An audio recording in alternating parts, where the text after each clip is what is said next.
Charge Blade is one of the most intimidating weapons for new players. While there is a lot going on and a lot to keep up with, if you keep at it, things will just kind of come natural to you after a while. My introduction to Charge Blade was in Monster Hunter World, and it became my favorite weapon for like the first 2 years of me playing. Now, I struggled to understand it at first, but eventually I just became an SAED spammer.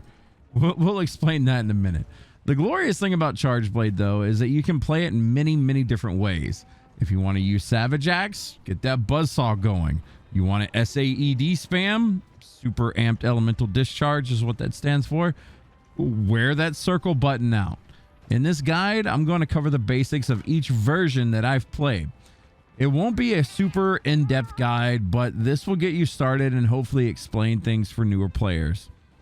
So first and foremost, let's go over these gauges in the top left corner here. As with every weapon with a gauge, it's good to understand what's going on up here first. So underneath your sharpness meter, you're going to find your Charge Blade gauge. From left to right, we have sword, shield, and axe, and then a grouping of files. Charge Blade works by using your sword, like your basic attacks with your sword, to charge up energy to place in those files. So as you do attacks with sword, you're going to notice these will change colors. It goes from gray to yellow to red, and at red, that means you need to fill these files or your attacks are going to keep bouncing off of the things that you're swinging at. So let's go over how to fill the files up first and foremost. We're going to take this slow. We're going to take this easy. I want to try to not overwhelm people with a bunch of jargon. So you can gather, or almost talking. You can get your files up quickly by using your circle ability. So when you're in sword and shield mode, if you hold circle, you do this little like charge up attack. This is going to be the quickest way to get your files going. Now, mind you, if it's red and you keep swinging and then it turns like really red and keeps flashing high and you see like your sword looks like molten lava, your attacks are going to start bouncing off of targets. As you can see, this is telling you, hey, fill those files up. To fill the files up, you hold down block and you hit circle. Easy as that. Then your files are filled for one. Now, from here, you can charge your shield or your sword or your axe if you get a perfect block. We'll go over that soon. For now, we're just going to go over charging your shield. Now, new to Monster Hunter Wilds is overfilling your files. Now, I don't know exact numbers here, but from what I've been hearing and seeing, people are saying that overfilling your files, basically doing this again. Now, if you notice the files and what they look like, once you overfill them, they look like this. They have little sparks or whatever above the file.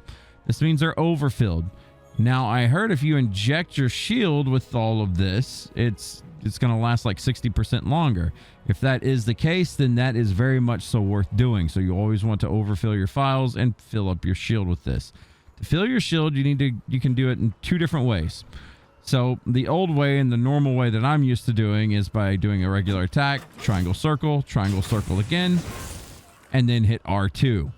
So again, you can slow this down. Regular attack, triangle circle again, and when you're and when your axe is kind of like in that weird motion right there, you hit R2, you do a round slash, and it injects the files into your shield. Now, let's talk about filling up your sword. So let's get this charged up again. Now, for time's sake, we're not going to go through overfilling every time, but to fill your sword up, and what that does, whenever you're charging your shield, like you're holding down shield and you press circle to charge, you hold triangle. You go through this animation and then suddenly your sword lights up. So what does this do? Well, suddenly all of your sword attacks have file damage attached to them.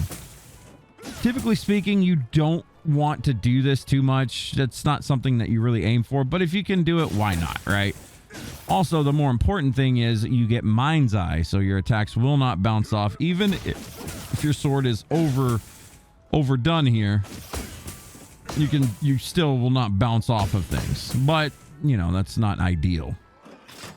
Now let's go over the other way to charge your shield. The new way to charge your shield is even quicker. You don't have to go through this whole that animation anymore. The new way to charge your shield, which I haven't really used too much of yet. I haven't really got to practice the new charge blade too much.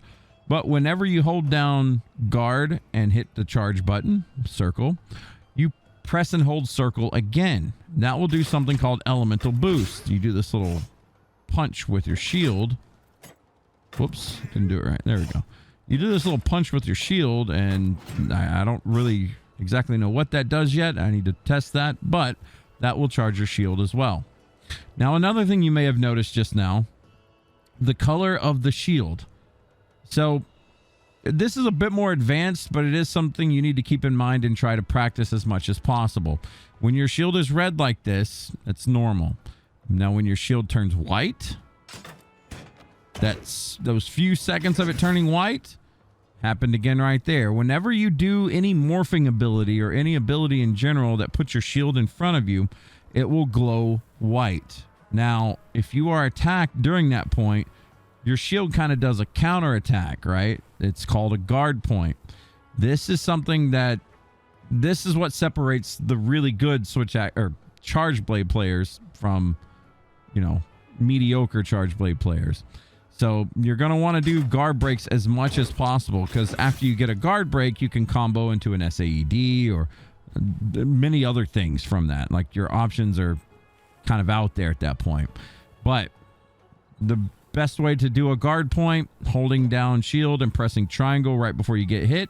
You go through this morphing animation, and during that window, if you get hit, you get a guard point. Now, to follow that up even more, if you hit R2 while in axe mode here, you'll see we do a spin, and at the end of that spin, we have our shield in front of us. That's a guard point. So little things like that. You'll die a lot trying to learn this, but trust me, it'll be worth it. It really will be. Now, we've went over how to charge your files quickly with holding circle. Filling gauges in a nutshell, it's not too bad. We're going to touch on axe mode soon, but let's still go over some of the basics with sword and shield. So one of the best things for mobility in sword and shield mode is something called fade slash. Every time you do an attack, any attack, if you push a direction and push circle, sorry bird, you're going to do what's called fade slash. You can pick a direction, any direction, and you'll slide a good distance to get there. It's really nice for getting out of the way. It's really nice for repositioning yourself. It's just, fade slash is one of the strongest things in your arsenal while you're in sword and shield mode. Now, something else that you need to look for is general combos out of sword and shield mode. So we're going to go over SAED really quickly. I need to kill something else and build a charge up here to showcase this.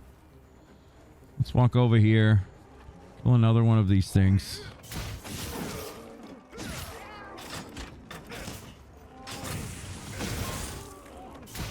All right, gorgeous. All right, now that we have another body here to charge on, we're going to go over some of these combos that you can do. Now, for general SAED spam, again, super amped elemental discharge. This is one of your hardest hitting abilities. It's kind of hard to land, but it is easier in wilds with focus. Being able to spin the ability like midway through is such a great thing. But anyway, we'll go through this really quickly. It's not that hard to do, but you do need to have two things active. You need your shield charged up, and you need to have some files. Obviously, if you overcharge your files, you're going to do more damage. But once you have these two things active, you can do SAED. So, general gist of this, you're going to basically be doing an attack to that, and then hit this, and then you do this. That is SAED. Now, what did I do right there? Very simple thing, and you can see how quickly you can get back into doing SAED spam. You basically do an attack, triangle, circle again. At the end of that, triangle, circle one more time. Now, each of those little pops is about 28 to 30 plus damage. Pretty solid. So that in general, you get done with that, you go back to spamming your hold circle on, charge, fill it back up, go back into it yet again. That is the gist of SAED spam. It's fairly quick, it's fairly effective, and it's almost easy to do. It's really not that complicated. Just make sure you have your shield charged and you have files charged as well. Now, let's see. What else can we do? Oh, another thing with SAED. After you block, you can follow that into an SAED. Like if you do a perfect block, you just hit triangle circle at the same time, and boom, you will use SAED right out the block. Now let's go over axe mode. Now I'm going to play some footage I recorded earlier with axe mode. It's pretty fun. I'm just going to showcase this footage and talk about what I've been doing. I'll talk over how to do things while I just showcase the footage of me using it. So, axe mode. With files charged up, performing a perfect block and pressing triangle will fill your axe with energy. This is going to allow you to perform some really nasty attacks. Your axe basically becomes a buzzsaw, and every swing, if you hold the button that you're using, will dig into and chew the monster up for a bunch of damage. So if I'm holding circle while doing circle attacks, it's going to hit multiple times while it goes through the enemy.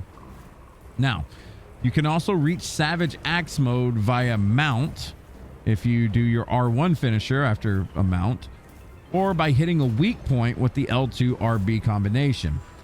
There's 3 different ways that I know of currently to get into Savage Axe mode. Regardless, in Axe mode, you become a literal killing machine. This mode is typically best used on smaller targets where most of your SAEDs will just kind of miss out on the damage because the target's too small. But, it's honestly so good that Savage Axe mode will work on anything. Like, that damage is crazy. Now, once you're in Savage mode, the combos you generally want to do, you want to kind of spam circle, squeeze in a triangle attack here and there, but typically I just use circle myself. It's just easier to do. But yeah, you do want to squeeze in some triangles depending on what the enemy is. If they're higher up in the air or what have you, you may need more verticality than horizontal swings or something like that. Anyway, experiment and wreck things. Honestly, it's one of the most fun things you can do.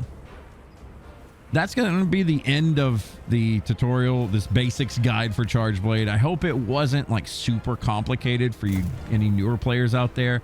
My whole goal of these videos is to be as basic as possible. I'm not trying to deep dive into like crazy combos or anything like that. I'm just trying to feed out like the most basic things so it's digestible for you to get into it and learn it at a regular pace. Monster Hunter is kind of a complicated game, especially if you're a new player. So I think it's needed, honestly, to not throw the whole encyclopedia at you, just kind of drip feed you a little bit. Anyway, every week until release, I'm going to be releasing a basics guide for every weapon, all 14 of them, until the game releases on February 28th. If you would like more, go ahead and subscribe to the channel. We'll be posting Monster Hunter content, short form and long form on the channel for a while to come. Thank you for watching. Good luck on your hunts.